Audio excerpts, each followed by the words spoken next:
안녕하십니까. 저는 천주교 서울대교구 연령연합회에서 한국천주교회의 상장례를 강의하는 박명진 심원입니다. 반갑습니다. 오늘은 서울대교구 가톨릭 사회복지위원회가 발간한 선종 봉사 예식서에 대해서 살펴보겠습니다. 1970년대에 들어오면서 우리나라는 본격적으로 산업화가 시작되었습니다.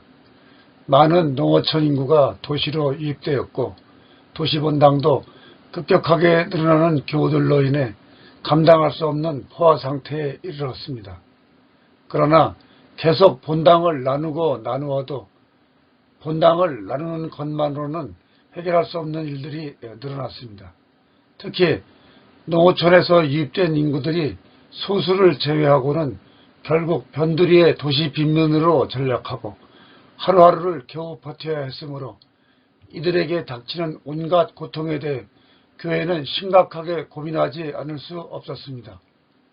교회는 이들의 인간적인 삶과 구원에 대해서 사회복지 차원에서도 현실적으로 접근하기 시작했습니다. 서울대교구는 1976년에 서울대교구 가톨릭 사회복지회를 설립하였고 도시 빈민들의 선종과 장례를 본격적으로 도와주기 위해서 1985년 12월 1일에 선종봉사회를 조직하였습니다. 그리고 각 본당의 선종봉사자들을 대상으로 위령기도와 선종봉사를 교육하기 시작했습니다. 이어서 1986년에 가톨릭 사회복지 정신을 구체적으로 실천하기 위한 병자 방문과 상례봉사, 추도와 제사예절에 필요한 해설과 양식, 기도문 등을 수록한 선종봉사 예식서를 발간했습니다. 이 책의 명칭은 예식서이지만 병자에 대한 봉사, 임종봉사와 상례봉사, 추도와 제사예절에 대한 종합지침서와 기도서 역할까지 하도록 편찬했습니다. 비록 그리스도교의 토착화를 위해 전통 상제례를 현대에 맞게 그리스도교적 상제례 예식서를 만들 것을 요망한다. 이러한 사목회의 의안을 충분하게 수용했다고 볼 수는 없지만 제2장 임종봉사와 제3장 상례봉사의 내용을 살펴보면 부분적이나마 천주 성교 예규의 내용을 오늘날의 현실에 맞고 이해하기 쉽게 풀어보려고 노력한 흔적이 있습니다.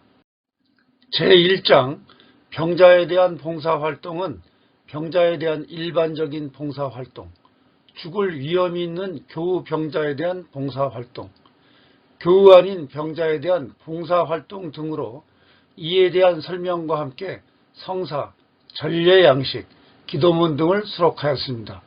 제1장의 죽을 위험이 있는 교우 병자에 대한 봉사활동은 천주 성교 예규 제1권의 목적과 내용의 일부가 같습니다. 다만 오늘날 사회적인 환경과 교회의 여건을 고려하여 이해하기 쉽게 표현했습니다. 그러나 제1장의 전체 내용을 보면 교우뿐 아니라 외교인 병자를 위한 기도와 입교 권면, 대세, 조건부 대세, 대세 후의 할 일 등 선교 활동까지 영역을 확대하였습니다. 제2장 임종봉사는 가족과 봉사자, 유언과 축복 등 임종 전에 할 일, 임종기도, 임종 후의 할 일 등을 수록하였습니다. 제2장의 표현과 구성을 현대화하였지만 설명과 기도문 등 많은 부분이 천주 성교 예규 제1권의 내용과 같거나 비슷합니다. 특히 제2장의 임종봉사 해설은 천주 성교 예규 제1권의 선정을 돕는 공부와 비슷하면서도 내용을 좀 더 확장한 것입니다. 즉 임종은 죽는 이에게뿐만 아니라 남아있는 가족들에게도 가장 중요한 순간이다. 흔히 선종 봉사자들이 교우가 죽은 뒤 연도나 장례 절차에 대해서는 지나칠 정도로 봉사활동을 하지만 막상 병자가 임종하는 순간에 함께 임석하여 돌보는 일에 대하여는 별로 중요하게 느끼지 못하는 경향이 있는데 이는 크게 잘못된 생각이다. 왜냐하면 임종이란 육체에서 영혼이 분리되어 하느님의 사심판을 받기 위하여 떠나는 순간이기 때문에 죽는 이에게는 생사의 갈림길에서 불안과 평화, 절망과 희망, 영벌과 영복, 패배와 승리를 가름하는 중차대한 때이기 때문이다. 따라서 우리가 병자에 대한 하느님의 자비를 구하는 기도를 바치는 것도 임종 그 순간이 더욱 절실한 때인 것이다. 또한 죽는 이로 하여금 구원에 대한 확신을 갖고 임종을 맞을 수 있도록 도와주는 것이 무엇보다도 가장 중요한 봉사활동이라 할 수 있으며 임종 봉사자의 가장 보람된 순간이기도 하다. 그리고 남아있는 가족들과 임석자들은 임종하는 이의 마지막 모습에서 자기 자신의 죽음을 묵상하며 평생 잊을 수 없는 강렬한 인상을 간직하기도 한다. 이렇듯 임종의 순간은 산이와 죽는 이에게 있어서 가장 중요하고 엄숙한 순간이 아닐 수 없다. 이렇게 해서 임종봉사의 가장 중요한 과제가 무엇인지 분명하게 지적하고 교우라면 대개 알고 있지만 실천하기 어려운 부분을 간결하고 적절하게 기술하였습니다. 천주 성교예규 제1권의 임종하는 이를 돕는 규식과 병자를 재상하는 규식을 오늘날의 여건에 맞게 간략하게 정리했습니다. 임종 전에 할 일을 가족과 봉사자, 유언과 축복으로 나누었는데 가족과 봉사자는 병자의 임종이 임박했을 때 무엇보다 침착하게 각자의 역할에 충실해야 합니다. 유언은 가능한 한 여러 사람 앞에서 하고 유언 내용을 확실하게 보존하도록 녹음을 권장하였습니다. 유언의 내용에는 유산의 분배, 채무에 대한 조치 등도 있어야 하지만 무엇보다도 그리스도인답게 화해와 용서 그리고 회개가 중점이 되어야 하고 남은 가족과 친지들은 이를 조용히 경청해야 합니다. 축복은 준성사의 하나로 임종하는 이가 손으로 십자성호를 그으며 가족들에게 하느님의 축복을 빌어주는 것입니다.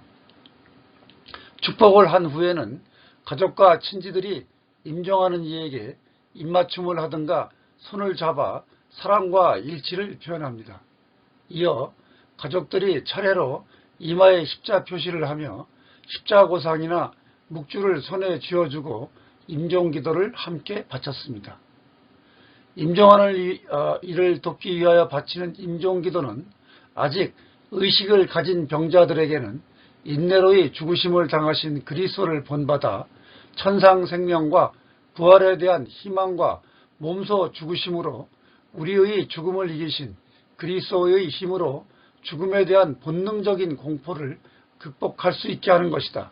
또한 임종하는 병자가 비록 의식을 잃은 상태라 하더라도 그를 간호하는 모든 이가 이런 기도를 통하여 죽음의 파스카 신비를 깨달아 많은 위안을 받을 수 있기 때문에 병자가 임종을 맞을 준비가 끝나는 즉시 가족들과 그곳에 모인 모든 사람들이 임종자를 둘러싸고 다음의 임종기도를 바치도록 한다.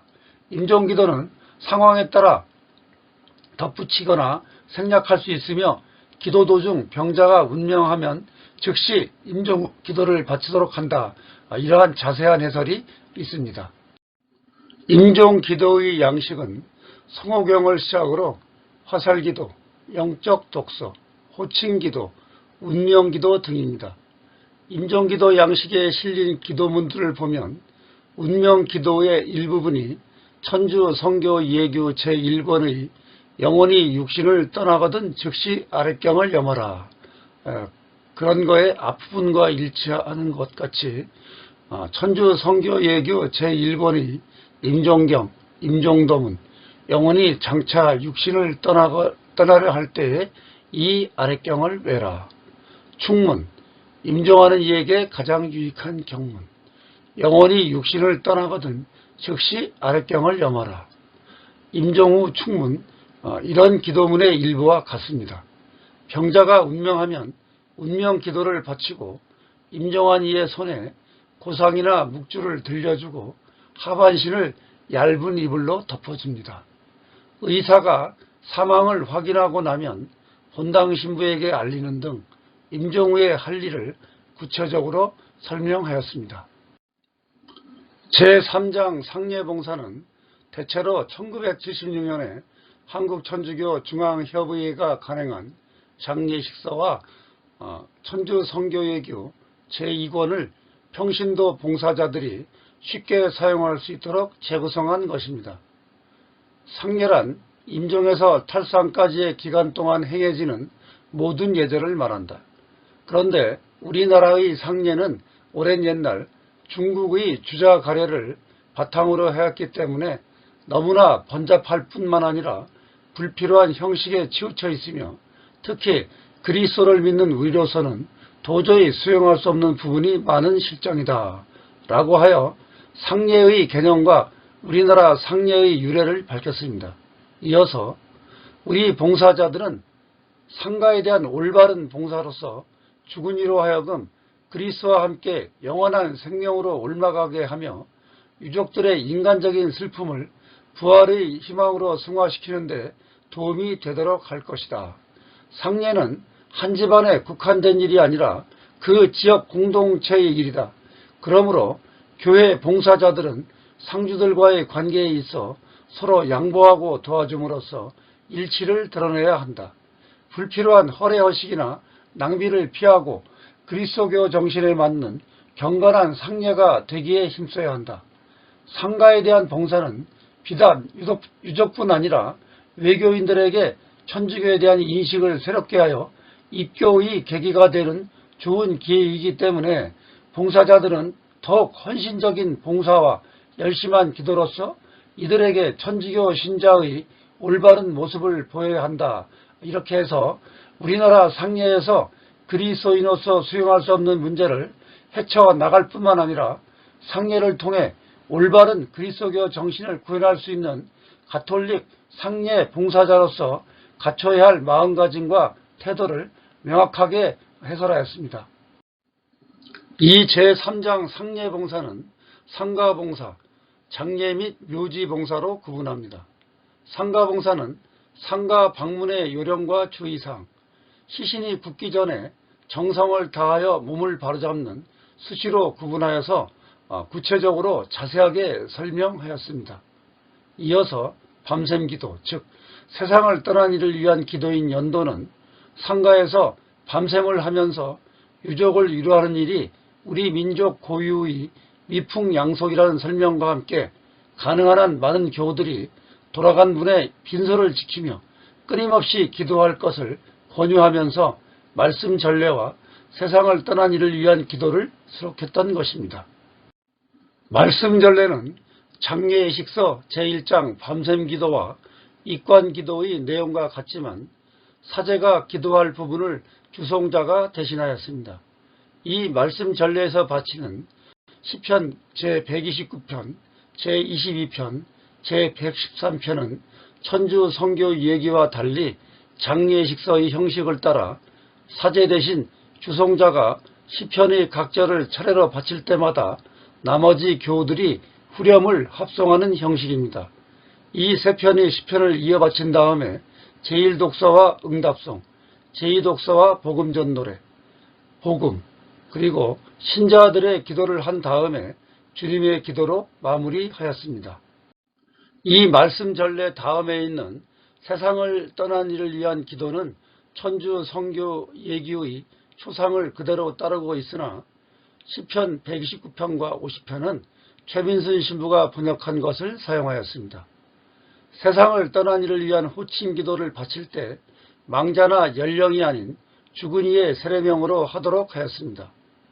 천주 성교 예규 연옥도문에 모든 성 회수자와 독수자여와 성녀 마리아 막달라나 사이에 성 안드레아 김대건과 바오로 정화상이여 성녀 아네스 김효주와 골롬바 김효임이여 한국의 모든 순교자들이여 이러한 내용을 추가로 삽입했습니다.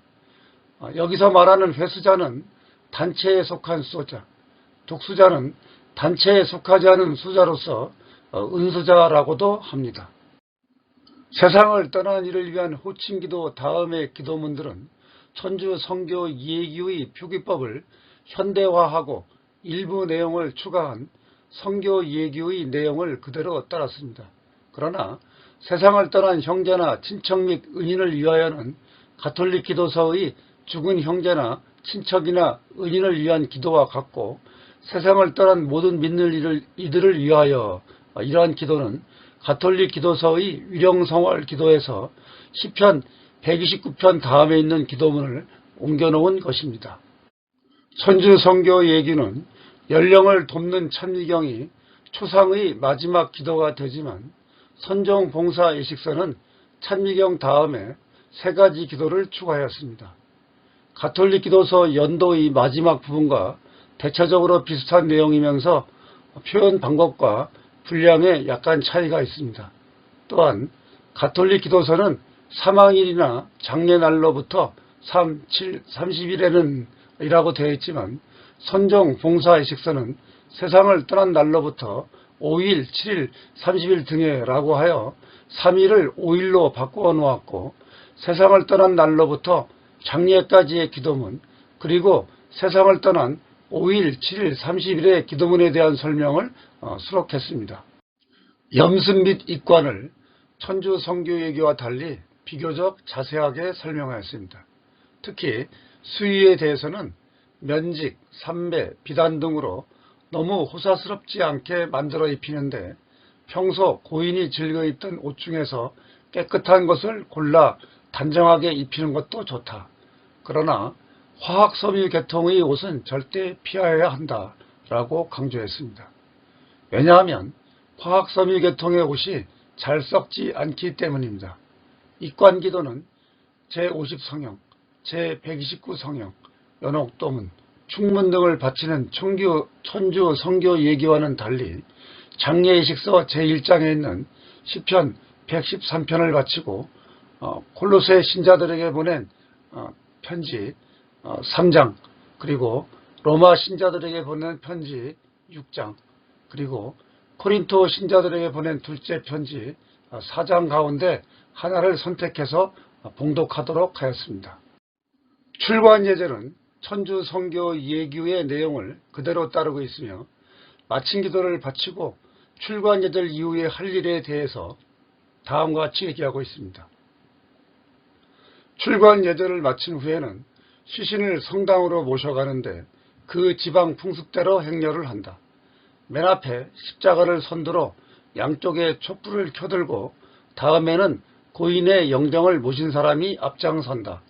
관은 양쪽에 4사람씩 들게 되는데 시신의 발이 앞으로 가게 하여 들도록 한다.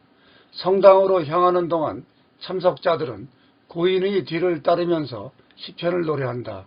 이렇게 설명했습니다. 이어서 성당으로 행렬할 때 시편 114, 115편을 바쳤습니다. 그런데 이 시편의 마지막 구절인 주님의 궁전 안뜰에서 예루살렘 한가운데서를 괴로 바치면 천사들이여 이 영혼을 받아들여 아브라함 품에 안겨주시고 한때 가난하던 라자로와 함께 영원한 안식을 얻게 하소서라는 구절을 응으로 바치고 마무리했습니다. 시편 121편이 뒤따르는데, 이 시편의 마지막 구절인 너의 모든 행복을 나는 비노라, 이것을 괴로 바치면 주여 마리아에게 영원한 안식을 주소서, 마리아에게 영원한 빛을 비추소서, 이러한 응으로 끝맺음을 했습니다. 이어서 주님의 문이 바로 여기 있으니 의인들이 이리로 들어가리라, 이런 구절을 응으로 마무리하는 시편 122편과 내 영혼이 주님을 기다리나이다, 이런 구절을 응으로 마무리하는 시편 제125편을 바치게 하고, 그리고 이 밖에도 시간이 남을 경우 연도를 되풀이하여도 좋다, 이러한 설명을 덧붙였습니다. 장례미사 및 묘지봉사는 장례미사, 고별식, 묘지행렬, 묘제절 등으로 나누었습니다. 장례미사와 고별식은 장례예식서의 내용을 그대로 실었습니다. 묘지행렬은 성당에서 고별식이 끝나면 이후에는 영구차 또는 상여행렬로 묘지에 운구하게 되는데, 이때 다음의 시편을 노래하며 시간이 남으면 이를 반복하거나 연도를 다시 하여도 좋다. 이런 설명 뒤에 장례식서의 묘지로 향할 때의 시편인 117편과 41편, 92편, 24편 등을 바치도록 하였습니다. 묘지예절은 하관전 예절과 하관 예절로 구분되는데 천주 성교 예기의 도묘와 하관의 설명과 기도문을 현대적으로 정리한 것입니다. 제4장 추도 및 제사예절은 나중에 상장예식을 해설할 때 한국 천주교 가정재래의식에서 자세히 해설할 것입니다. 오늘 강의는 여기까지 하겠습니다. 다음 시간에는 서울대교구가 간행한 성교 예기에 대해서 공부하겠습니다. 감사합니다. 안녕히 계십시오.